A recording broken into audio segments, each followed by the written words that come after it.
Hi, this is Jacques Talk, and you're listening to Jacques Talk. This is a podcast where I talk about the Cowboys, the team I've covered as a beat writer, columnist, TV insider, and radio host for 28 years. I'll also talk about the NFL and the things I love, working out, streaming, food, and all things down. Welcome to Jacques Talk, where sports is fluid. What's true today might not be true an hour, a day, or a month from now. I'm going to give you the truth straight, no chaser. Glad to have you aboard. Let's get it. Welcome to episode 57 of Jacques Talk, my friends. I'm Jacques Taylor, joined by my boy Big Joe in the Big Rig on episode 57 of Jacques Talk. What's up, Doc? What up? What it do? Oh, how you feeling, man? I'm good. I mean after that tough loss the other day, I had to check on all my Cowboy fans. Yeah, I had to digest it. All the pundits, all the people talking trash, and misery loves company. Trash talkers was coming out. Oh yeah, well they always do. Misery loves company. So when Philadelphia got their ass kicked, I felt a little better. So. That's all good. Yeah. Well, I hope y'all are prepared to be entertained and dazzled for the next hour or so as we break down the Cowboys game, talk to you a little bit about self-care, and give you the three things that shocked us most about the Cowboys' loss. Yes, we narrowed it down to three. You can always follow me on Twitter at JJT Journalist. I am Jacques Taylor is the handle. Now, see, I'm going to try to stop doing that. But I got this scratchy throat that I'm fighting because I refuse to give in to the devil and catch a cold. So I'm going to try to limit that for y'all today. Want to let you know that if you're ever involved in an accident and it's not your fault, what you need to do, what you really got to do, is pick up the phone and call 972-934-8900. That's Greening Law. And when they pick up the phone, literally, what you do is you say, hey, here's my situation. What do you think? And I'm telling you, and I've said it before, and I'm going to keep on saying it because it's real. If they bring you on as a client, it's been a great day for you. And here's what I'm talking about. They handle the whole entire process while you go through it. And the process, if you ain't never been through it, that thing can be long and tedious and frustrating. It can drive you nuts. That's why you have Greening Law. To hold your hand and tell you, hey, chill out right now. Don't worry about it. Here's what's happening. Take a left right here. Take a right there. They're kind of like your guide through the whole process. Why? They want you to focus on two things and two things only. They want you to focus on healing and renewal. Get your mind right. Get your body right. Get your life back. That's what they're all about. Now understand this. They don't take a dime. Not a quarter. Not a nickel. Not a penny. Nothing. They don't get paid at all unless you get paid. What's better than that? That means the consultation is free. All you got to do is give them a call, tell them your situation, and let them go to work for you. And when I say go to work for you, you need a doctor, they got a doctor for you. They can find one for you. You need a specialist, they can find one for you. Whatever you need, they got you. Why? So you can focus on two things, healing and renewal. Getting your mind right, get your body right, get your life back. That's what they want you focused on. So give my friend Robert Green a call. If you're ever involved in an accident, you need somebody to take care of you. And understand, it's not just car accidents and truck accidents like you think. It can be medical malpractice. It can be workplace litigation, sexual assault litigation, birth injuries. Any of that stuff falls under their realm, and they can help you. So give them a call. Let them help you get your life right, get your mind right, get your body back. Now, about the Dallas Cowboys, dog. They stumped the other day. So, as we like to do, good times and bad times, we like to go through the four plays to shape the game. Now, luckily, they were all pretty early in this game because this one was over quite quickly to me. I think the thing about it, and for those of you new to the show, four plays to shape the game are not always the most basic plays, like, your boy's interception on the second series for the Cowboys. They're not big plays like that. Sometimes they're a little more subtle because those are the ones that you kind of overlooked. Because think about it. There were, the number was large, man. There was 143 plays in the game the other day. Unbelievable that the Packers only ran 54. It seemed like they had the ball the whole game, but they didn't. But here are the plays that made the biggest impact on the game that you might not quite have remembered. And it starts off like this. I thought, now, there's two ways to think about it in today's NFL. It used to be back in the day, back when I was growing up, back when Big Joe and the Big Rig was growing up, you win the toss, you take the ball, you start the game. Now, most teams prefer to defer, take the ball and start the second half. That means, hey, we can get some momentum started in the third quarter. We can make some adjustments. We've seen what you do. Now we can counter it. Now it's game on. They also like to do that because why? If we happen to have the ball at the end of the half, we can put the double together. We can score at the end of the half, get the ball right back, and if we score again, there may be a 14-point swing, which can be huge in today's NFL. So we all understand that. And so that's what made the Packers' decision to start the game by taking the ball interesting. Now, we all know why they took the ball, right, bro? Oh, yeah. They wanted to get out ahead of the Cowboys. There you go. Cowboys, best front runners in the National Football League.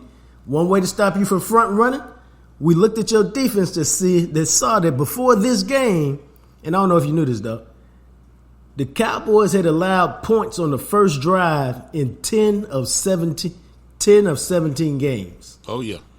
So, if you Green Bay, you like, let's take the ball, let's see if we can drive it, score it, take the crowd out, put some pressure on these boys and see how they respond.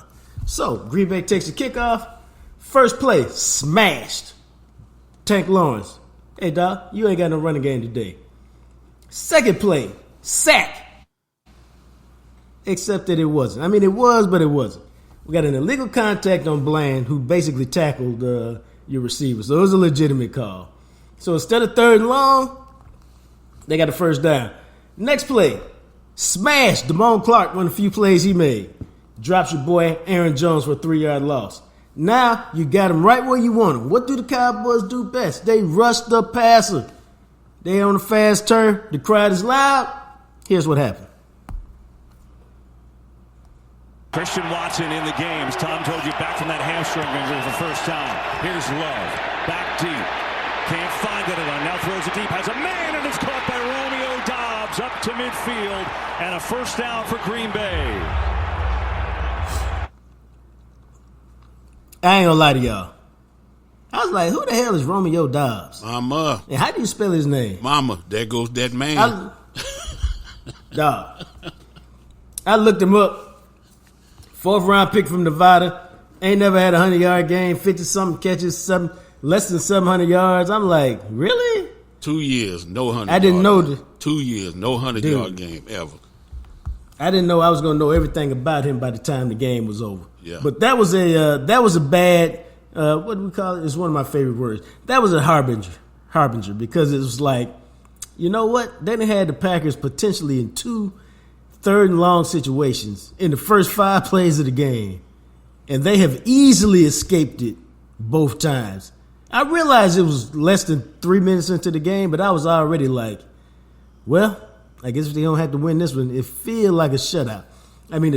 Although I was quick to point out on Twitter, don't forget the Cowboys have given up a lot of first drive points, and then your boy Dan Quinn will come back, make adjustments, and the game will settle down. Yeah, it didn't happen in this situation. The sky is not falling. The sky is not falling. We seen this before. Right. Yeah. That's what I was trying to tell people. Yeah. Now I was still trying to tell them that a few plays later when Aaron Jones goes 3 yards off right guard for a touchdown. Yeah, don't worry. It's 7-0. Don't worry about it. 12 plays, 75 yards, 752, and I'm like, damn, that's the worst possible start for your Dallas Cowboys. Now, that being said, hey, this team is all about offense. No matter what they told us at the start of the season, this team is all about the O. So let's see what Dak and the fellas got. They get the ball, and right away, man, it feels herky-jerky to me. It just don't feel right. They don't look in rhythm. We've seen them when they look in rhythm and they go bing, bing, bing, bing, bing, bing, bing, touchdown. This does not feel like that.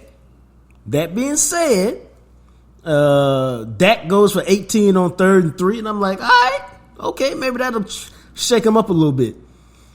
Okay, I'm finna flash back for a second. You know the thing that bothered me about Green Bay's opening drive? And I talk about this all the time with you, bro. Listen to this. First down, second down, first down, second down, first down, second down, first down, second down, first down, second down, first down, second down, third down, touchdown. That's how a drive's supposed to go. Nothing but first and second downs mean you moving the ball. Already the Cowboys ain't run but 6 plays, and they on their second, third down. Here's what happened. Give a little bit more help to their secondary. Third down and 8. Here's Prescott over the middle. And no! Almost made a great catch, but could not bring it in. And up comes fourth down.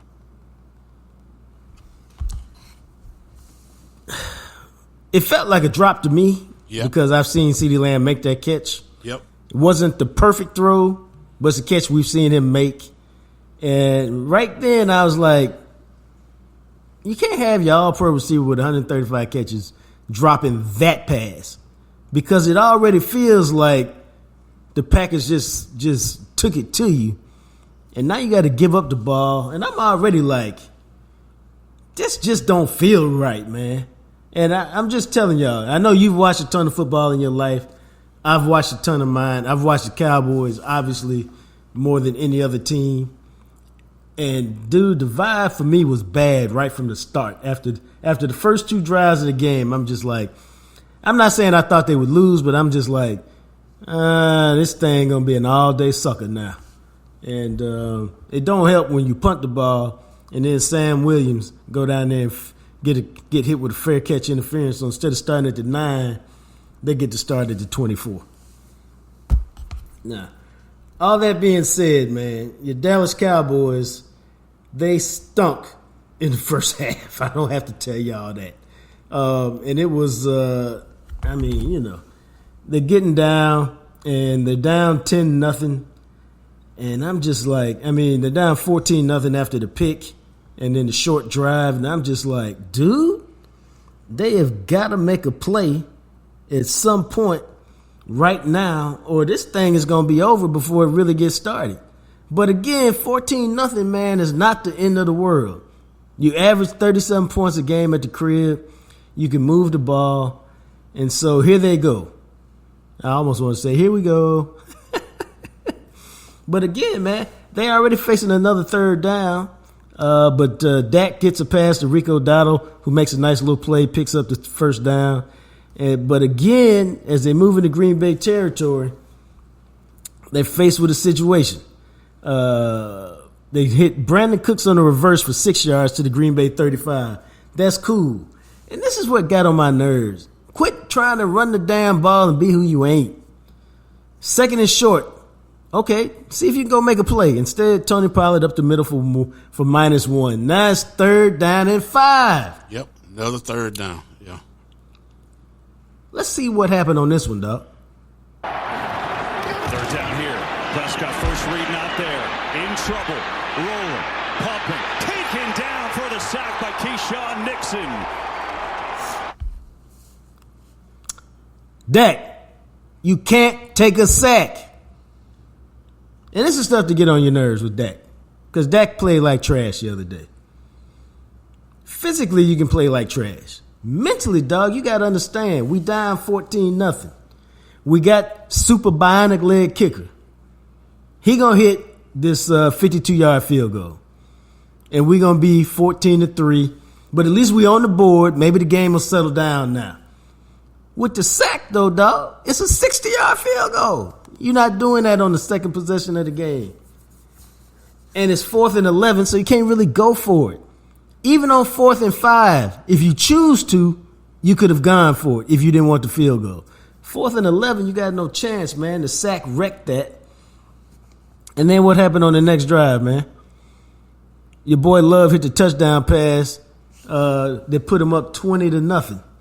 And at that point, I was like, the game is 99% over. Perhaps there's a chance they could come back, but I don't think so.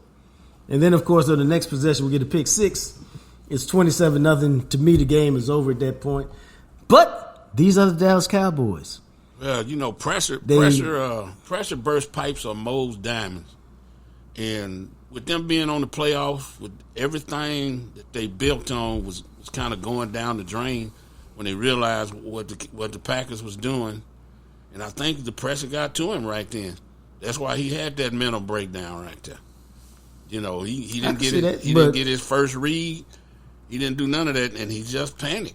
We hadn't seen him panic like that all year. Maybe San Francisco game, but we hadn't seen panic in him like that all year. Right. And right then, he lost it mentally right there. He wasn't even there right then. That's a great point. Now, my issue with that is, I don't normally say this, but it's true, dog. Real talk. Because I'm a Dak guy. But they paid Dak $50 million a year or $45 million a year not to panic in that situation. Mm-hmm. Like some cats, they don't pay not to panic. Like, okay, hey, if you made that mistake, you know, you're not one of our elite players. You're not one of our all-stars, all-pros, guys who we've invested a lot in. So we understand why you did that. But we paid you. You held us over the barrel to make sure we paid you. And I don't have no problem with that. But we paid you not to panic, dog. And you panicked. That's disappointing. And that to me is the disappointing part about Dak's performance the other day. It just looked jittery. It didn't look like Dak. Everybody's human, so I understand the physical mistakes, the bad reads that people can make. But, dog, I don't understand the jittery and the panic in his 8th year in the league. I understand it early. I don't understand it late, and that to me, by far, is the most disappointing aspect of Dak's performance. That being said, he took them on a 12-play. They tried their best not to score, but they finally scored. 12-play drive, and they pulled within 27-7. And at that point, man, I'm like, you know, I'm still trying to find some hope. Now, y'all know me. Normally, I don't believe in hope, but I'm trying to find some. I'm like, you know what? If they can start the second half with a touchdown, they can make it 27-14. You get a stop. Now Green Bay feeling a little pressure. You get the ball back. You score. It's 27-21. You in the game now. Yeah. I mean, I saw, who was that? I saw Jacksonville come back from 27-0 lad just a year ago. Yeah, that boy had to throw all them damn interceptions to do that too. Yeah. Hey, man. I'm trying to find some hope. Yeah. It's 34-10, and I done gave up now. But these are the Cowboys. They tease you like a little vixen. They tease you. And so, dog, Tony Pollard scores. They go right down the field. I go, well, at least the offense is moving now. And it's 34-16, and they go for 2. And I'm like, you know what? Good move. You down by 24. You can go 3 2-point conversions, 3 touchdowns, and you can tie the game. It's unlikely, but you're saying there's a chance. Here's what happened on the 2-point conversion. Fake.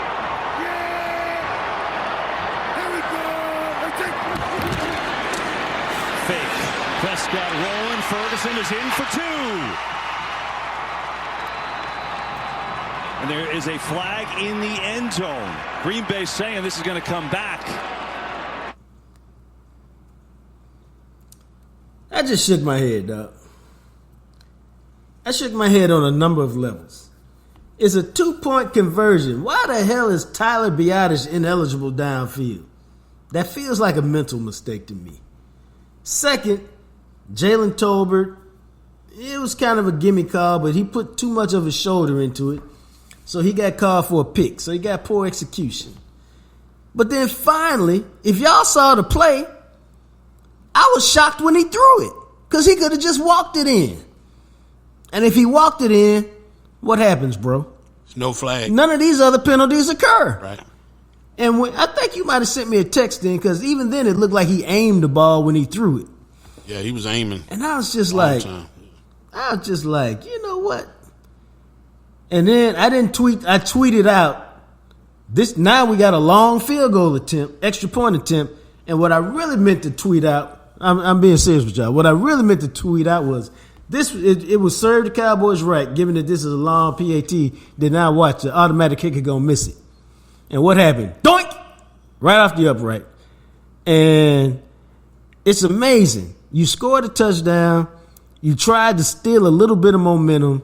And even though it was just 2-point conversion, it just felt like it was a big difference between 34-18 and 34-16. And right then, I was just like, you know what? Let me stop lying to myself. There's no comeback today. There's no miracle happening. These jokers done turned around and got their ass kicked by Green Bay, and I'm just going to have to accept it. Well, it was a total team effort. I've said this before. You know, when the Cowboys win, they all win together. You know, sometimes the defense carried offense, sometimes offense carried defense, but sometimes are they clicking on all cylinders? Well, clicking on all cylinders. Well, Sunday, they lost on all cylinders. Everybody contributed to the loss. The special teams, the defense, the offense, both damn coaches on both sides of the ball contributed to getting their ass kicked Sunday. They was bad. Yeah, bro. Bad all the way around. That's a good way to wrap it up. Yeah. That was 4 plays that shaped the game. Me and Big Joe and the Big Rig are going to spend this week working on 10 plays that shaped the season. I got to tell you, I thought we had an extra week because I did not expect them to lose this week. I thought they'd have a tussle with Detroit if Detroit came to town, or the Rams. So I would not have been like, oh, yeah, they got to walk in over there. But I thought somehow, some way, they would beat the Packers. That didn't happen. And so let's call my friend Todd Archer, longtime ESPN insider, beat writer for the Cowboys, my partner for about a decade on the Cowboys. And let's see what he has to say about this debacle we saw at AT&T Stadium on Sunday.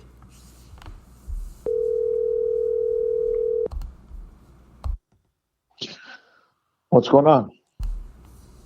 What up, bro? How you feeling? Nothing.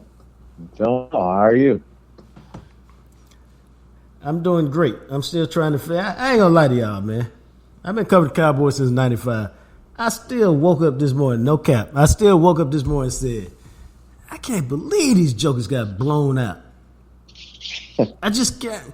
I bet Jerry doing the same thing. I bet he was sitting on the crapper this morning talking about. Anything Jerry was saying this morning, dude. I could see how they could lose. I could see that. I just could not see them getting smoked at the crib. I just couldn't see it. So that's how I've been feeling as I sift through this. What are your thoughts on that thing that happened this weekend? it's the Belichick stuff was swirling last week, right? Like going into the playoffs. Oh, would Jerry do it? You just talk to people in the organization and stuff, and you get like one guy just kind of laughed and said no. But then you have a game like that where it's an all-out embarrassment, where maybe it's not something you laugh off anymore. And I'm not predicting anything. Honestly, if I had to predict something right now, I bet you Philadelphia would be the team that would be bold and blow out their coach 1 year after a Super Bowl, and the Cowboys would stand pat with Mike McCarthy. That would be my prediction at this moment. Right now, if we talk 2 hours later, I might say something different. And that's where, because sports is fluid. Sports is fluid, and so is Jerry Jones's mind. And I think there's a lot of that going on in that organization with Jerry, of thinking, who can I get? Does it make sense? Do I want to go that route? Does Mike deserve to have that happen to him? All that stuff has to go through his mind. But ultimately it has to be, is the story going to be any different in 2024 if you run it back with everybody? Oh, well, I know this to be a fact, or I'm going to claim it to be a fact. When you have a loss like this, there's going to be a scapegoat. Somebody going to pay the price. The question is, who pays the price? Like last year, Kellen Moore paid the price. We can say whatever we want to say. He paid the price. Right. I mean, you could say, your boy Dan Quinn paid the price on the way out the door. Okay, fine. We can do something different on defense because he's gone. If not, somebody got to pay the price. It's got to be McCarthy. I don't know who else can pay it other than McCarthy or Quinn. Right. Dak's maybe Dak pays the price. I say he pays the price only in the sense of you don't give him a contract extension this year. You let's see how it goes. Right. But even that's a dicey situation.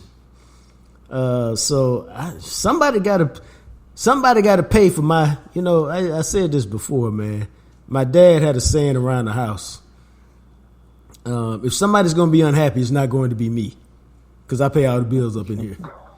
And so, I adopted that in my own house. If somebody's going to be unhappy, it's not going to be me.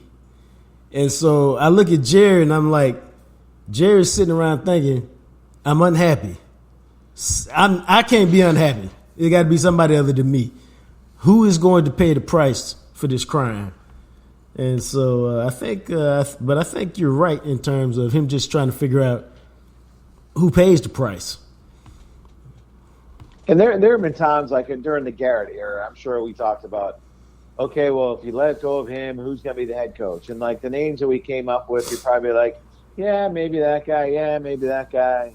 But ultimately, they were kind of the same dudes, right? Like you weren't guaranteed, and you're not guaranteed anything when you make coaching changes. But there certainly weren't guys with track records available where you said, okay, that's interesting. And now there are. Starting with, I realize Belichick's 71, 72, whatever he is. But the guy's been to 9 Super Bowls. He's won 6. They have a relationship with him through the years. Is it based off more than, hey, how you doing at the owners' meetings and the combine and things like that? I will take people's word for it and say it's based on more than that, or talking about trades around the draft time and things. I would say that they have a good, solid relationship with a guy like that. But then you got a guy like Harbaugh available. Well, he just won a national title. He took a team to a Super Bowl. All those things, right? So I don't think he would go there, because I don't know if Harbaugh would come here, right? I think that's more of the he might want more control than what the Cowboys would be willing to give. And then Mike Vrabel. I realize he didn't have the great playoff success in Tennessee, but he's got a Belichick pedigree. He played in the league. He can speak the language, all that kind of stuff. So those are 3 guys, and why not? Let's throw Mike Tomlin's name in the mix after he walked off the stage after the Buffalo game. So, like, I thought that was there are possibilities that probably exist now that haven't existed in other times when we've talked about the future of a Cowboys head coach. I think obviously Belichick is the name that resonates given his track record. And the question is, is he willing? I mean, he said he was willing to cede power in New England. Well, that's where you've been for 24 years. Willing to let? Let me push back on that. I think he knew he was out in New England.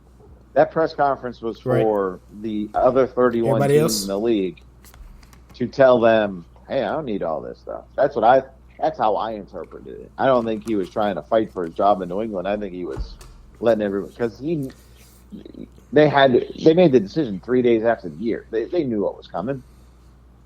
You know what I'm saying? I mean, they knew Mayo was set up to be the successor, all that. So I'm just reading between the lines my way of saying he was letting everybody else know that I don't need to be the king of kings when I go to your spot.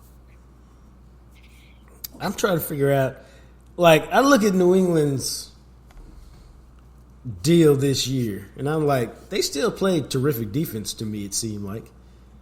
They were just lost on offense.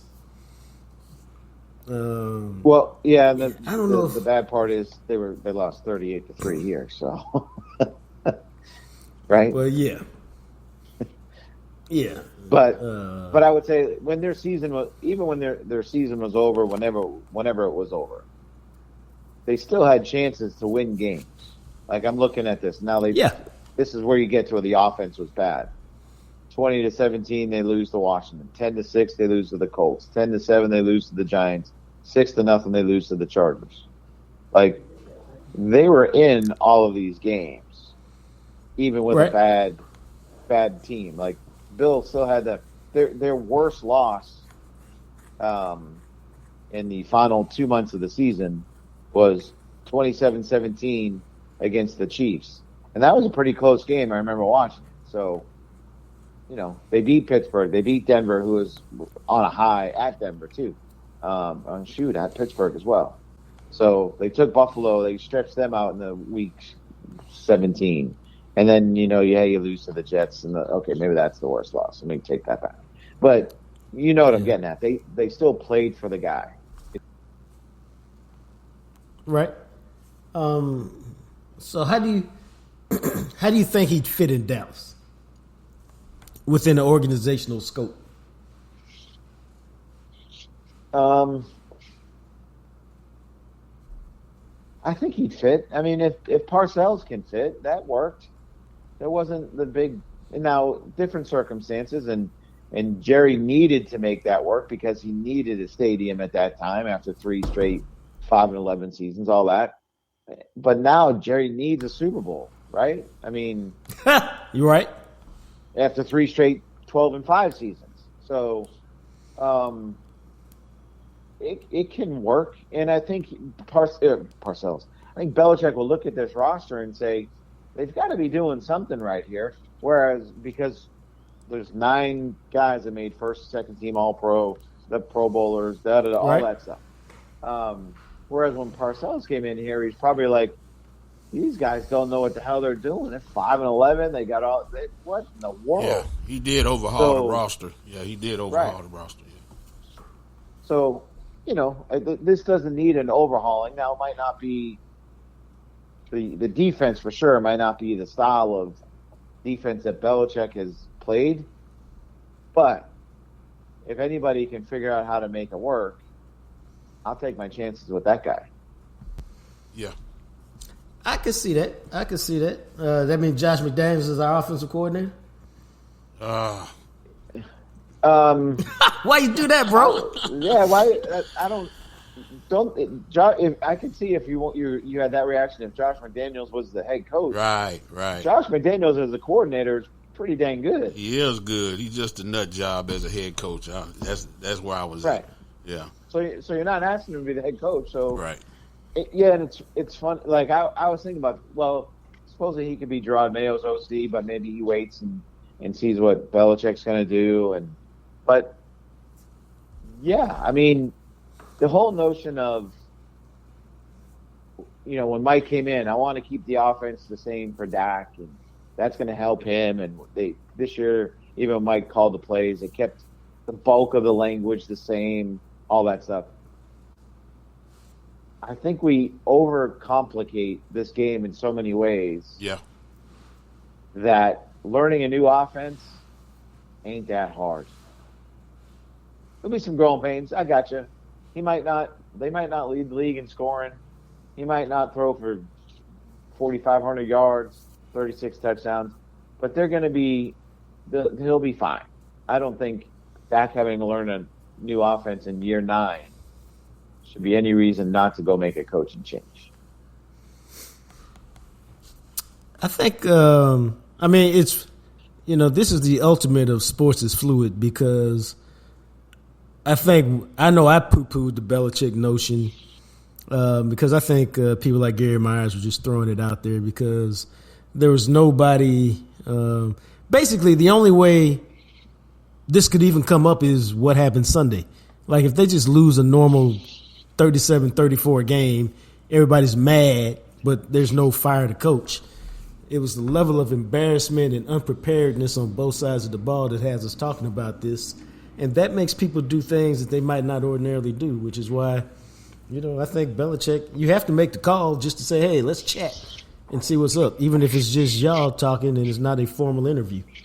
And this is where, the notion of Jerry being this cut and shoot guy, the oil and gas days and all that, I haven't experienced that in the 20 years I've covered this team.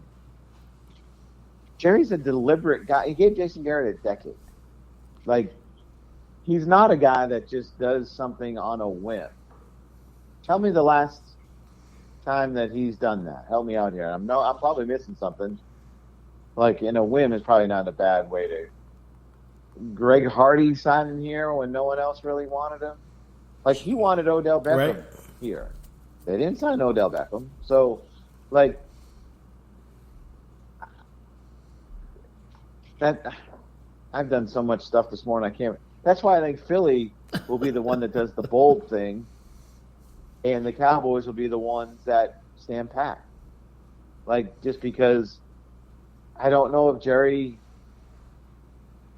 wants to make the change despite the disappointment that he has, or believes it's the right thing to do, or does he need to be guaranteed the success of making the move before making the move, when nothing is guaranteed in life?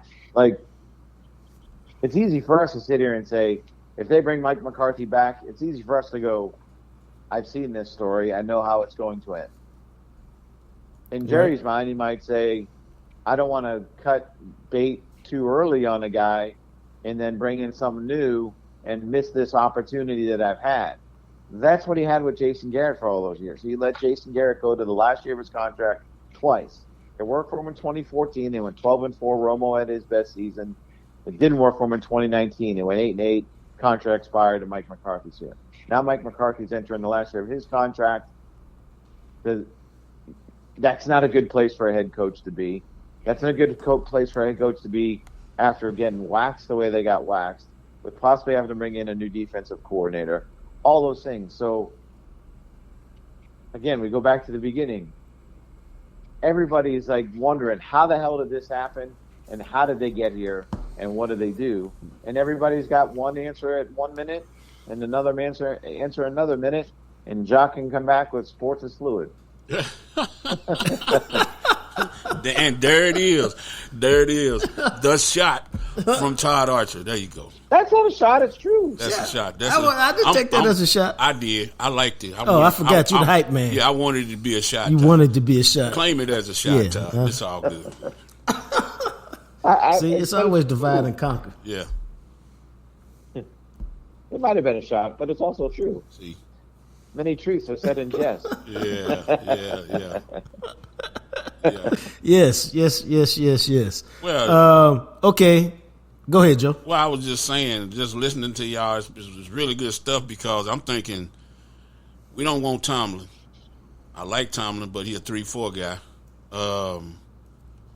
But he came up in the 4-3 system. He's not. I mean, he did. So he did. He can do anything. His greatest strength is his leadership and what he brings to the room and guys play for him. But can you and y'all know better than me, can Jerry get out the way and let a leader be a leader like he did for Parcells for the most part?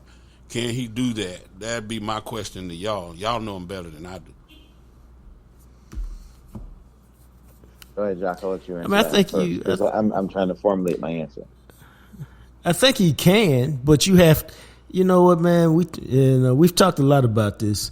You have to set boundaries with people when you, whether you're dating them or whether you're hiring them, whether it's your kids. You just got to be upfront with your boundaries. Hey, and you can't be like McCarthy and lie about you looked at all the tape if you really didn't. So if a coach comes here and he says, Jerry, for me to be effective, for me to be the leader the way I need to be a leader, I need two things. I need you not to talk after games, and I need you to do A, B, and C, not to address the team before me. And he can either get down with that or he can't. But if you make it part of your discussion, when you go ahead. No, and that's what I was. Go ahead, Doc. Like, what's get in the way? Like, how did Jerry get in the way? What does that mean? Are we talking he can't do the radio show anymore? He can't talk after games? I mean, he didn't talk until Parcells was the coach. So. Yeah, right. It's possible. But there's also, like, when the whole Jimmy Jerry Ring of Honor thing came up, there was one of the stories that came out was, like, Jerry just wanted to be part of the fun. Like, he wanted to talk about. Yeah, I'm not having any fun. I'm not having any fun. So I think we maybe overplay the stuff that Jerry says and the impact it has when he talks on the radio. Maybe I'm underplaying it, but that's just always been my sense, and from talking to guys in the room over the years. They never know what Jerry says on the radio. No offense to whatever radio station they're on. They're not listening. Like Right. And so it it is what it is. But I do think there would be a deference shown, and I don't mean this as a slight to Mike, because he's a guy who won a Super Bowl as well. I think there's a deference when it's a guy like Belichick that Jerry might change a little bit because it's 6 Super Bowls, the greatest coach of all time. The dude is going to break Don Shula's record with your team, all that stuff. Yeah, I think it's where he holds you in respect. You know, if you look at the guys he's hired over the years, you know, Barry Switzer, I'm just happy to be here. Dave Campo, I'm happy to be here. Chan Gailey, I'm happy to be here. Wade Phillips, I'm happy to be here. Jason Garrett, I'm happy to be here. Those, you know, even Mike McCarthy, I'm happy to be here. Those guys can't tell you anything because they just, please give me the job, please. Yeah. Yeah. And so, you know, whatever you attached to, just give me the job. I'll do it. Whatever, I'll do it. Yeah, he used to say that's what those guys are. He used to say that Parcells is on his ass all the time. That's yeah. What he used to say. And yeah. Parcells and Jimmy, and probably, you know, if they were to hire a Belichick, yeah, Belichick wants a job, but I'm not going to go beg for the job. And I'm going to be like, I'm just so happy to have it. Just do whatever, pay me whatever. Just, you know, just give me the job. And so you walk in with a certain respect, you know. And so that's what he has to have if you want the kind of change that you're talking about. Because it can't be somebody who's just happy to have a job. Now it's a situation where how quickly do they have to act? Right? I mean, Bill interviewed yesterday in Atlanta. I'm sure he's got other stuff maybe coming. Maybe he doesn't. I don't know. But, okay, if you don't go that route, what about the other guys that are interviewing for jobs? And I have a hard time thinking that Jerry is going to hire a Ben Johnson from Detroit, their offensive coordinator. Not because I don't think Ben Johnson can be a good coach and all that, but at 81 years old, I don't think Jerry wants to sit there and go through the growing pains of a young head coach and all that. Like, so you're almost limiting a lot of the pool before the pool's even open in some respects. And that's why I go back to, you got this guy who's available, who's won it all a lot of times, coming to a franchise that's not won anything in 28 years. I mean, all we're really doing, if we're being honest, we're just putting 2 and 2 together and try to make it equal 4 when we don't know what Jerry's calculator looks like, because he's a guy who told us 1 and 1 can equal 3. Right, and he decided not to talk on his radio show this week. Well, no, that's not true. They don't. I thought he said. I mean, I don't think it's necessarily unusual. He just, you know, it's not that he didn't speak. It's that they're not. The contract ends when the season ends. Right. It's not like he was scheduled to talk. No, he doesn't. Yeah. Honestly. Yeah, I thought he did. Mm-mm. All right. At least well, that's he should. what they're How about telling that? us. But the GM is supposed to, for NFL media rules, the GM is supposed to have an end of season press conference. So there you go. Well, I want my end of season press conference. Not just on the local radio station. Right. So I want that too. So what I gather from this conversation is y'all saying that the national narrative that Jerry gets in the way of his head coach, are y'all saying that that's overrated or that's overplayed? Or what are y'all saying with that? I believe it's overplayed. Okay. Myself. That's my perspective of it. I don't know. I won't speak for Jacques, but the head coach of the Dallas Cowboys gets just about everything the head coach of the Dallas Cowboys wants. And everybody will. You just got to be bold enough to ask didn't for it. Want T.O. Well, okay, yes, Parcells didn't want T.O. Does everybody else know what happened the day the Cowboys signed T.O.? They cut Larry Allen. Bill didn't want Larry Allen, so they got rid of Larry Allen and they signed T.O. It was a 1-for-1 move. Bill kind of got his way there. Like, okay, Jason Garrett might not have wanted Greg Hardy at that point, but guess what? It was a 1-year deal. Whatever. There was no financial commitment to the guy. Yeah, okay, but Jason Garrett got Zeke Elliott in 2016. He was the one pushing for the running back at number 4 when a lot of other people were pulling for Jalen Ramsey in that room. So my belief is the head coach has a lot more power than people want to believe As long as the head coach this is putting all the effort in on the job to know everything that needs to be known. Like Scott Van Pelt is probably one of the dudes on TV I respect the most because he does his own thing and makes his. I mean, I love his show, and I don't like very many shows like that. He's on the TV the other day, and he goes, "Well, you know, I'm paraphrasing, of course. Cowboys, Jerry Jones has been an impulsive owner. We'll have to see what an impulsive owner does." And I'm just like, he ain't really all that impulsive, bro. No. Like, he ain't fired nobody in the middle of the season except for Wade. Right. And he's had a bunch of different coaches, and he's had a bunch of disappointing seasons and tough losses. George Steinbrenner and so was impulsive. Yeah. Right?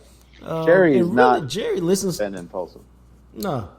He listens to Steven and he listens to Will. May listen to too many people beyond, I'm saying, outside of those two guys. Right. You can say that.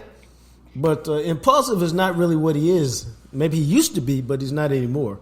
And so there's a whole lot of national narratives that get out there that people who cover the local team just know either to be exaggerated or just false. And that's kind of what we have here. And that's what narratives are. They're just things that people believe from the outside that people close to the situation understand to be, like I said, either exaggerated or false.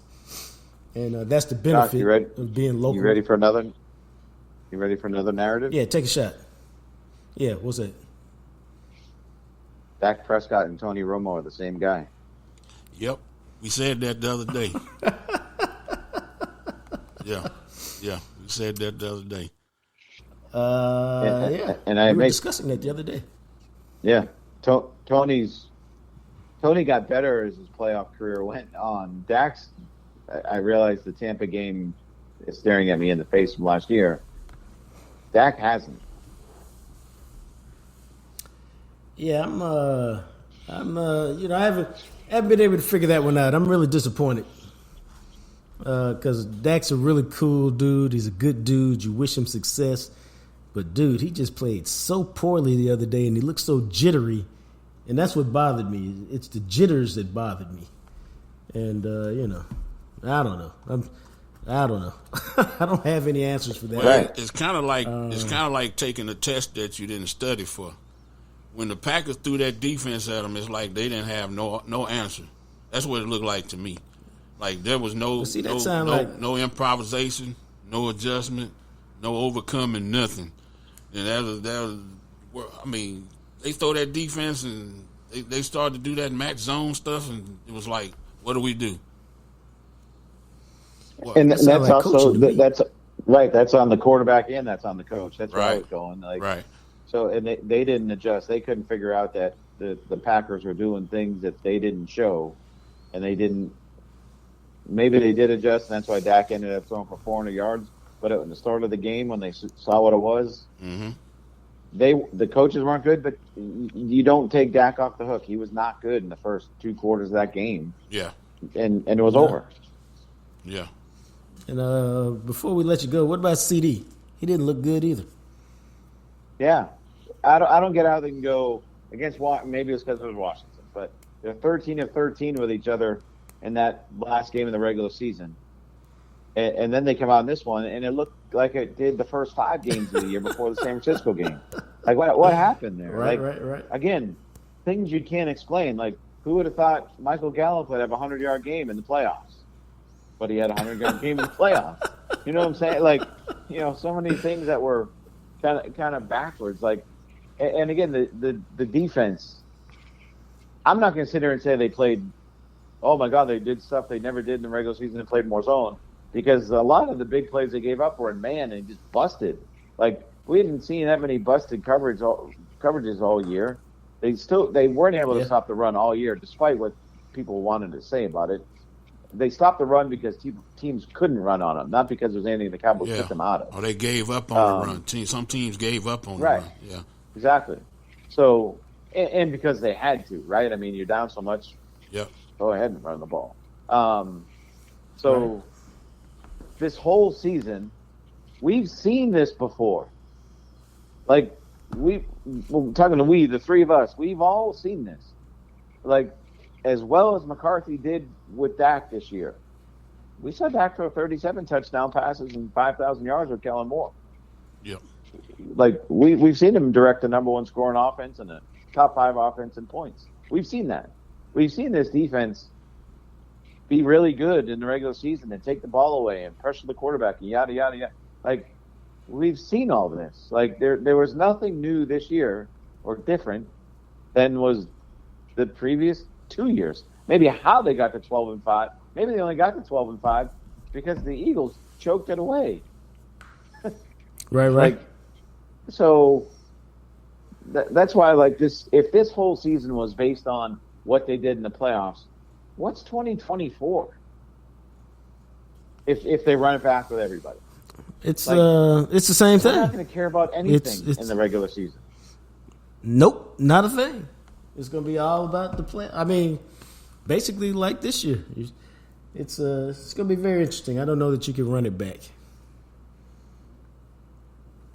And I think they're going to run it back. All right, what's your gut say? What's your gut say? I think they run it back. Yeah. I can't expound on it. I think they're going to run it back. Well, that's why it's your gut. You don't have to expound on your gut. Well, thankfully, it's a pretty big gut. I would say if you guys called me 4 hours from now, maybe I'd have a different answer. Maybe not. But when do y'all talk to Chill? When does Chill come on with y'all? He comes on Fridays. Talk to him on Thursday, actually. Okay. Yeah. So that could be 2 days from now. Could be a completely different answer. True. Oh, I believe that. True that. Yeah. Yeah. I believe if you ask Jerry right now, if I call Jerry right now, and he picked up the phone, which he's never done, you know, he'd say one thing, and if you called him back and he picked up the phone 2 days from now, he'd say something else. Right. And I think he really doesn't know. And that's the nature of the beast. All right, my friend, I appreciate you. Okay. We will talk to you next week and see what's happening. Sounds great. That's Todd Archer. All right, brother. It's Todd Archer, presented for you each and every Wednesday by Smokey John's Barbecue, 1820 West Mockingbird, about 5 minutes from downtown Dallas. You need to roll through there and pick up the world-famous, unbelievable, available every day catfish. Catfish is just fantastic. It's flaky.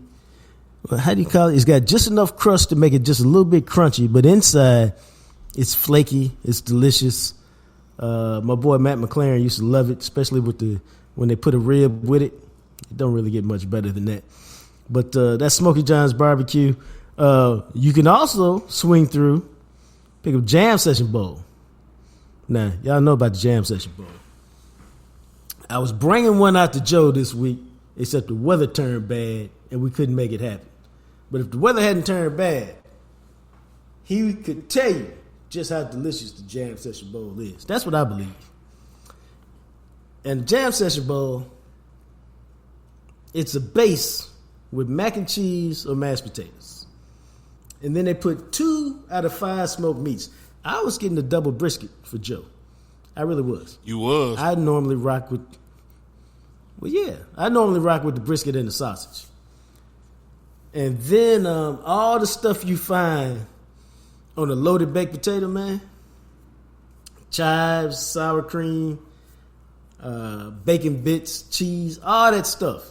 They put that on it. Then they either drizzle it with sauce or they drench it with sauce. It's fantastic. Love in your mouth. It's delicious. And again, if there hadn't been ice on the roads the other day, I was going to take it because it was perfect, But alas, the gods prevented us from doing that, and so we had to push it back to another day. But that's the Jam Session Bowl. It's love in your mouth. There's enough for 2 people. If you got a little shorty, 3 of y'all can eat off of it. For real.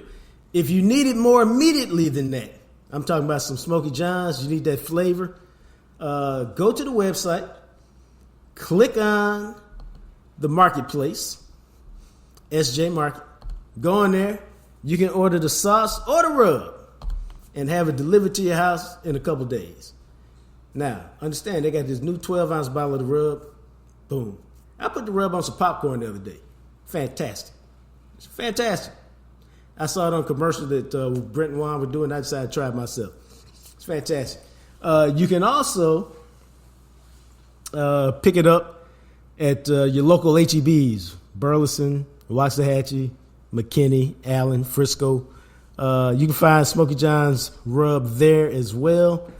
Smokey John's Barbecue. Trust me. It's fantastic. One of these days, Big Joe and Big Rig will be able to vouch for it as well.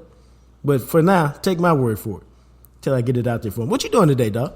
Hey, man, don't worry about it, cause I just asked you. You home today? Me and Miami Minnie gonna load up and go get it, dog. We already talked. No. When? We going. We going. I told you I'd meet you over there. Yeah. Don't be like that, man. It's all, I ain't mad at you. I ain't mad. Okay. Me and Minnie gonna come through. We rolling. All right. You know what I'm saying? Tell me when she come through, dog. I'm gonna make a special plan to make it happen with you. And make a special plan to bring an autographed copy of Deion Sanders, the leader of men. Coach Prime. Coach Deion Prime. Sanders, Making of Men. There you go, in the Making of Men. Make sure Miami Minnie want an autographed copy of that. Okay, as long as she got her $20. No, ain't no damn $20. We done earned with all we've been promised. We done earned. I ain't promised our minute nothing. Me and you been promised. We've been promised. I ain't promised our minute nothing. All we've been promised. It's all good. It's all good. Ain't nobody paying no damn $20. Okay. For the love. Well, those of you who for the don't mind love. paying $20. All the friendship that we done okay. had. And many times I should have whooped your ass about stuff and I didn't. Okay. I need my free let's copy. Let's not go there, man. Let's not go there, man. Because okay. Figurative.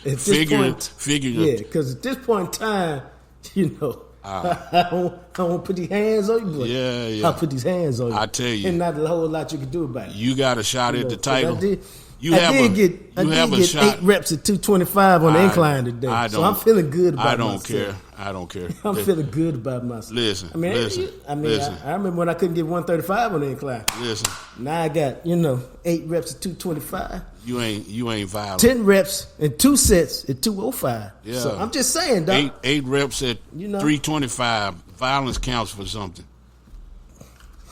Hey, remember man, that. Remember that. I play with violent hands, Remember man. that. No, dog. I've seen your hands. No, you ain't seen them lately. They callous right now. I've seen your hands. You ain't seen them lately. I got calluses now. I've seen your hands. I used to not have no calluses. I got calluses now. This is a pissing contest that you always lose. Go ahead with that. I don't even wear gloves when I lift weights no more. Oh, my God. That's so tough. Now, on that note, let's take a quick trip around the block, man. Yeah, we just did. You're going to love this. Yeah, we just went around the block. You're going to love this. In the year 2024, I'm encouraging, I got the aromatherapy working today. I got a little, whatever that orange is, blood orange, going through my scent diffusers. I got the black cherry candle in the bedroom. I got the lemon zest candle in the bathroom. I'm creating an atmosphere for me to thrive and feel good. And so, year 2024 for me, and I want to encourage all my brothers out there to do it. The sisters already do it. I want to encourage all my brothers out there. I've decided that 2024, for me, is going to be a year of self-care. And so, on Friday, guess what I did, Doc? Guess. I don't know. You sat in the bathroom and smelled that lemon zest, and you felt good about yourself. I don't know. How good? You know what? That's a quality guess. I appreciate that. No, I went and got me a massage on Friday. Just me. Just scheduled it, set it up, got it. Now, what's funny is, and I do this from time to time, I was sitting in the waiting room, and the young lady came in there. She had the clipboard, and I could tell, let's see how this pronunciation gonna go. And she said, Jacques. I said, where you from? She said, Dallas. I said, what part of Dallas? She said, West Dallas. I said, all right, where you go to high school so I can judge you? I said, you go to Pinkston? She said, no. She said, I went to Bryan Adams. I said, oh, Bryan Adams? You damn sure can't give me no massage. She said, why? I said, girl, I went to Skyline. Ain't nobody from Bryan Adams put their hands on me. Go find me somebody else. Really? And she started laughing. I said, you laughing? I'm serious. She said, I was just having some fun. But I just, man, I try to work out 6 days a week. I'm getting older, and I just decided, man, that this is the year of self-care. And so I've been talking about getting a massage for a minute, and so I just, on a whim, just like, let me do it right now. Scheduled it, went in there. I said, hey, my back, my shoulders, and my hamstrings. If you can focus on those, we all good. And she did that, and I got to tell you, man, that hour flew by. I was like, I thought an hour would be enough. I'm like, I see why people get 2-hour massages. Because the music was on, whatever little soft jazz they had playing. The aromatherapy was going, and I was in that relaxed state. But it felt great, just getting all that tension out. And my hamstrings have been bad for a minute, so working on those and going deep in the muscle, it was great, man. So I recommend that to all my brothers, man. When last time you had a massage? I be trying to kill my mic so I don't mess your segment up. You just keep asking me stuff. I'm trying to. Is that because you eting cashews? No, it's or you drinking water? No, because or you trying not to laugh? I'm trying to just be me. I'm just thinking, this dude really think he can whoop my ass. But all right then. That just tickled me. I'll kill my mic and laugh for about 5 minutes. But okay, I man, think I don't know. I had a deep tissue a couple of times, and I didn't like that. That make you really did it sore. hurt? Yeah, it makes you really sore. Yeah, you get all it's good, but you really sore afterwards. I didn't want to go that deep. I asked for firm, not deep tissue. Yeah, for that deep tissue. Deep tissue is serious business. You better drink that. Had you screaming and howling. She didn't. It wasn't like that. It's just, well, I guess the next day it does because you're pretty damn sore. And then, right. Yeah, the type of work that I did, yeah, it was good. But I hadn't had a massage in a while. As a professional massage. But right. Yeah, it's all good. I enjoyed it. Yeah. I enjoyed it to the point where I said, you know what? I said, while I'm here, because they offered a deal, I knew they would, but I was like, let me see. Because I knew a friend of mine had recommended me another spot to go. And I said, you know what? I like you, and I like this spot. And so I signed up, and I could cancel it any time. That was very important to me. But I signed up for a monthly massage. Because I figured I'm going to get them every month. I already go to the chiropractor once or twice a week. And then on Saturday, after I worked out, I did the third phase of self-care. Do you know what that one is, bro? Nah. I went and got my feet done. Oh, okay. And my feet were bad. Now, they weren't terrible, but they were bad for me. I probably hadn't had a pedicure in about 3 months. I try to go every couple of months. Ideally, I would go every 6 weeks or so because I do so much jump rope and stuff that I get a lot of calluses on my feet from rubbing up against my shoes, from jumping up and down and stuff. But, dog, it was 45 minutes. I got the seasonal citrus massage with the hot stones and the paraffin wax. Felt good, man. Yeah. I'm killing my mic now. And so... So I went to work, and it was good. The worst part of it, though, was, they take all the cuticles down, and that was good. Clip your toenails and make them even, that was good. But then, man, she put that cheese grater to get that dead skin off my feet, and I was like, this is embarrassing, even for people who deal with feet. There was so much dead skin on my feet, I was like, oh, my God, I have got to do better lotioning up my feet and keeping them right because this is bad. And then, man, they put that paraffin wax on them in the bag. You stick your feet in the bag with the paraffin wax. I think he kept it in there for about 10 minutes, man. Then they took them off and massaged my calves and stuff, rubbed my feet, put some oil on them, and then they were done. That was a beautiful experience, man. It's 45 minutes, so I spent about an hour and 45 minutes of self-care this weekend, and I'm just telling y'all, just try it out. And so I sent my son a picture. I said, hey, look at my current status. And you know what he sent back? He said, Dad, I guess you were serious about this self-care thing. And I just started laughing. I was like, hell yeah. I am. I just think it's important that you take care of your body and that you take some time to just, for you, not for nobody else, just you. And just relax and just, take care of yourself, especially as men. You know, we carry a lot of burdens around with us. Sometimes we act like we can't tell our friends or there's nobody to talk to and you just got a lot of stress. And this is a way, at least for a little while, to alleviate it. Do something good for yourself, something nice for yourself, and just get a little relaxation in. So I put myself on a schedule where I get a massage once a month. I'm going to try to get these pedicures done every 6 weeks. And I figured that with my chiropractic work, I'll be good in 2024. So that's my goal. I encourage all of you guys to set your own goal. But that's me, Mr. Metrosexual here. Your mic still off, dog? Yep.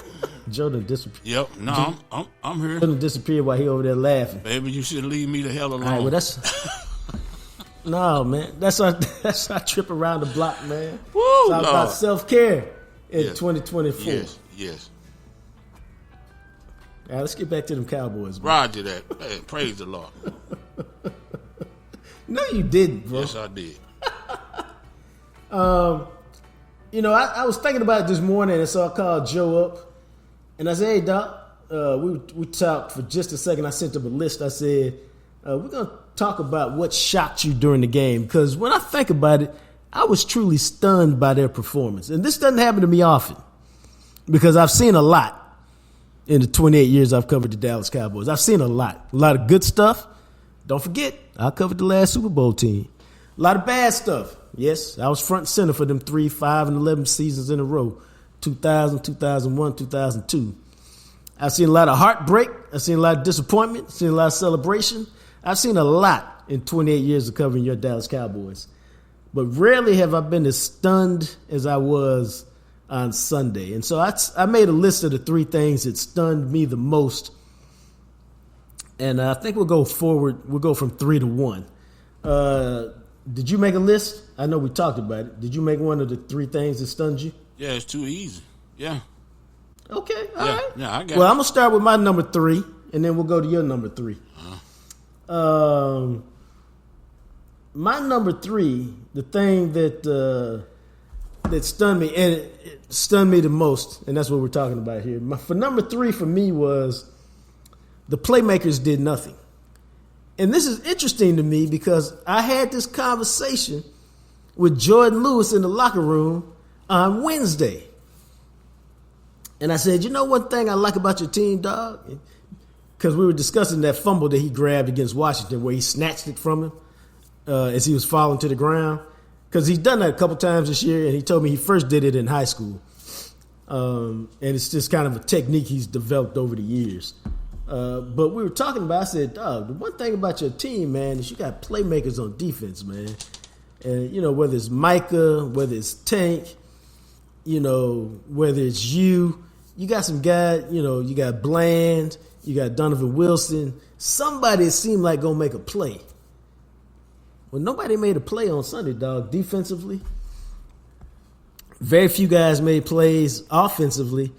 And if you looked, and I sent you this list, man, if you look at the top 10 highest paid players on the team this year, starting with Dak Prescott, and listen to who made plays on Sunday. Dak Prescott, awful. Okay? No other way to say it. Trayvon Diggs didn't play. Zach Martin. I don't know that he gave up so many pressures, but he was part of a running game that didn't do much to me. You look at Terrence Steele. He gave up a couple pressures. DeMarcus Lawrence made a couple plays early. Did not record a pressure on the quarterback. His plays came in the run game. Brandon Cooks was pretty silent for the most part against Green Bay. Michael Gallup, hey, he had a 100-yard day. He showed up. Tony Pollard seemed like he could have done a little bit more had he had some opportunities, but didn't really have because they fell behind so quickly. Gilmore gets credit for trying to play through a torn labrum, but he was not good on Sunday. And then Malik Hooker, this is just me. He's my Buckeye brother. I don't even remember him playing. That's just real talk. He was one of those 4 safeties that got his ass ran over in the running game. Oh, okay. I was going to see if you remembered him doing anything. Yeah. I remember. So that was it for me. It's just that the playmakers, whether we're talking offense or defense, did nothing. What was your number 3? My number 3 was it's a thin line between love and hate, between confidence and no confidence. The dynamic, whatever was wrong with CeeDee Lamb was my biggest shock right there. And it's all conjecture, but I think that he looked at, I say this again, I think he looked at the defense and he realized how things was going to go.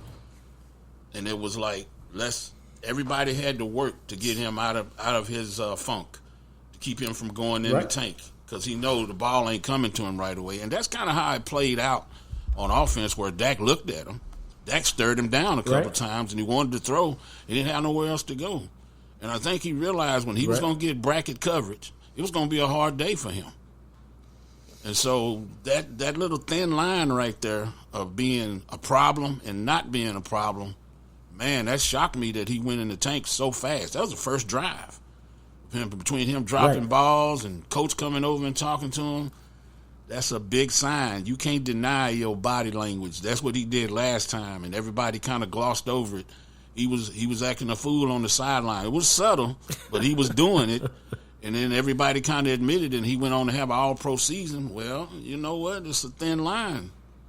You know that confidence, no confidence. Or if I'm getting the ball and all of that. So that's my number 3 right there is what happened. What's going on? You know, what was it? You know, I was shocked to see them guys. Just like you said, Dak, I was shocked to see them go in the tank so fast. I didn't realize CD had 17 targets in the game. Yeah. Only completed 9 of them. That's an indication that they didn't connect. But a lot of it was garbage. A lot of it was the 32 points that they scored that didn't matter. You know, that was the whole thing right there. For me, the number 2 was the defense was a complete no-show. Some dude named Romeo Doubs caught each of the 6 passes directed his way for 151 yards and a touchdown. Luke Musgrave, perhaps he's still mad because the Cowboys drafted his daddy in the early 90s and never really gave him a chance to make the team, and he got cut. That's Brent Musgrave? Bill Musgrave. Bill Musgrave. From Oregon. Yeah, he bust the Cowboys for a 38-yard touchdown. Jordan Love, 272 yards on 16 completions, 3 touchdowns, and a nearly perfect passer rating. Aaron Jones, 118 yards, 5.6 average, 3 touchdowns. They did anything and everything they wanted to the defense. The defense put up no resistance. They barely touched Jordan Love. They ended up with no sacks, no turnovers, and 3 funky quarterback hits. Micah Parsons, a huge disappointment.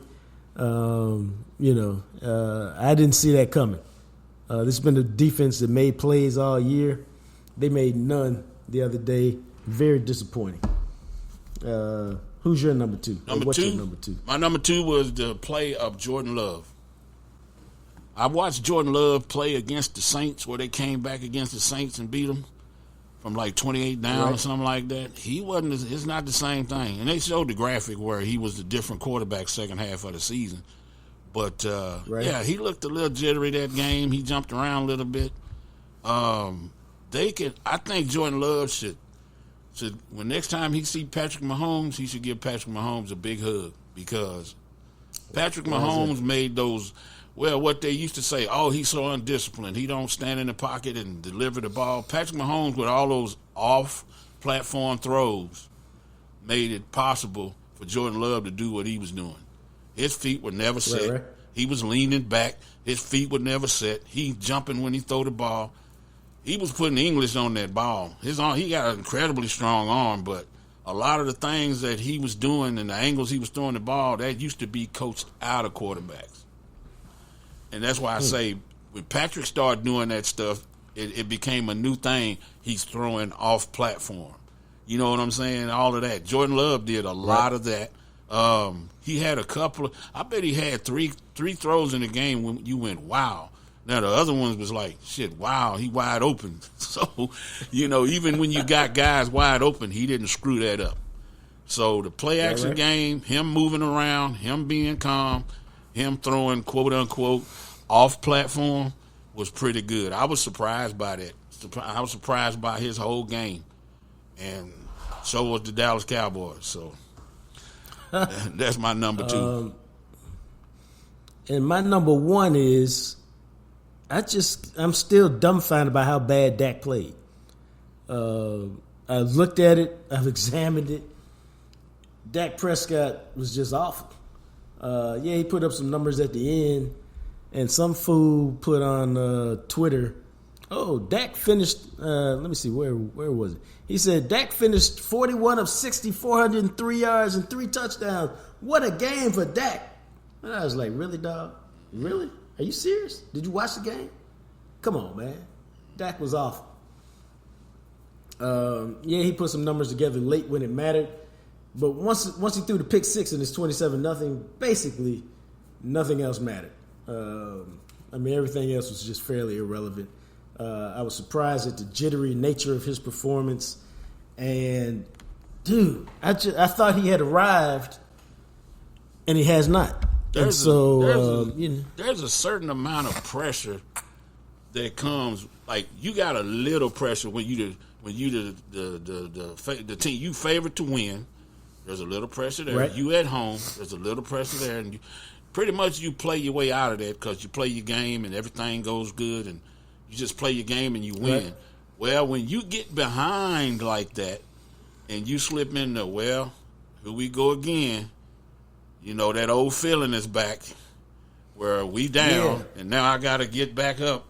And can I get back up? And then you got whatever going on between you and 88. Y'all ain't vibing. And then you got all of that little stuff going on, the little penalties, a holding here, an interference here, and all this bullshit. All of that leads to, a disappointing game for number 4. But I say, he played bad. We can't blame it on everybody because it was a team effort. But that's how I kind of look at it with the pressure. Usually you can get past that stuff. He never did. What's your number one factor from Sunday's? Number one, like I said, it's too easy, man. There's so much bullshit with this team. It's too easy. The preparedness, the game plan of the defensive coordinator and the offensive coordinator. I was stunned at what they was doing.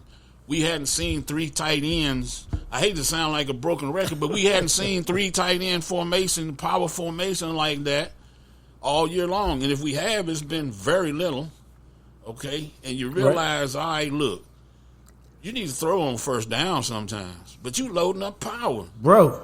What the hell is you doing? Bro. Why are we trying to use that anemic-ass running game in the playoffs? What is that? Well, you overcoaching. I mean, you doing what you don't do, and it just don't make it didn't make no sense to me. Because here we go. Okay, we banging Pollard 3 times in a row off tackle. What is that? No. What is that? What are we doing? I mean, now you guaranteed, but you guaranteed third down. Like when you go first down, you go first down, second down, first down. No. 2 times in two straight runs by Pollard. multiple times guarantees you 3rd and 5. We don't want to get to 3rd down. We don't want to do that. And that's what they was doing. And then not to get on the offense so much because the defense was equally as bad. You know, this team could not afford for both sides of the ball to be bad. Like in Seattle, when we played Seattle, defense was bad, and the offense bailed us out. Dak bailed us out. When we played Detroit, same thing. It's just one of them things where you can't be bad on both sides, and they kill me all year with the personnel. I like Will Clay. I like all of that, but they personnel, they never replaced any other linebackers we were supposed to have. But here we go with this bullshit where we playing zone. What's going on? What's going on? I mean, yeah, we can get our butt busted in man, but we know that's what we do. Why do we play zone? Now we selling out. We got to sell out because we got these light-ass people in the middle of the defense. We got to sell out on the run. So what happens when you play zone behind that? As soon as you pull them up on play action and you don't get to the quarterback, there's a big hole in the zone. There's a big hole in Yes, there. sir. Why are you doing what you haven't done? And then the biggest thing to me was all year long, you signed Rashad Evans. You signed different guys. You trying to get linebackers in here. Who signed off and said we can play with 4 safeties? We can play with 6 defensive backs and them guys going heavy. Who signed off on that? I imagine it was Dan Quinn. Well, I guess he said it would work, and somebody believed him, but it never worked. It never worked. And that's what you talked about all year. If you get off to a fast start, you can avoid teams staying with the run. Yeah, I and think, they don't. They didn't. Packers. Well, we knew that. I told you on Friday, the Packers can run the ball, and the Packers can get behind you, and the Packers can get behind you. I didn't see 48 points, but I saw them causing problems. Right. And then when they started talking about how fresh Aaron Jones was, I was like, oh shit, he just came back. Oh, he missed about a month. He good. It's about to be on. Yeah, I was like, man. Can I tell you something, though? Yeah. The Packers did, and man, I'm not. I can't remember if you poo-pooed me or not. So I'm not saying that you did. But the Packers did what I thought the Rams were capable of doing once they had their running back. That's why I was like, oh, I don't think they want to see the Rams right now. But the Packers, I didn't think the Packers would beat them up like this, obviously. No, but I thought the Rams had that potential. I don't think I poo-pooed that, which I don't use the word poo-poo. That you go with that bullshit. But I don't think I kicked that to the curb because I don't think you ever said about it. That's something you might have thought, but you didn't say it. That could be true. And the other thing is, I say this all the time. I talk to so many people, sometimes I remember who I said what to. Right.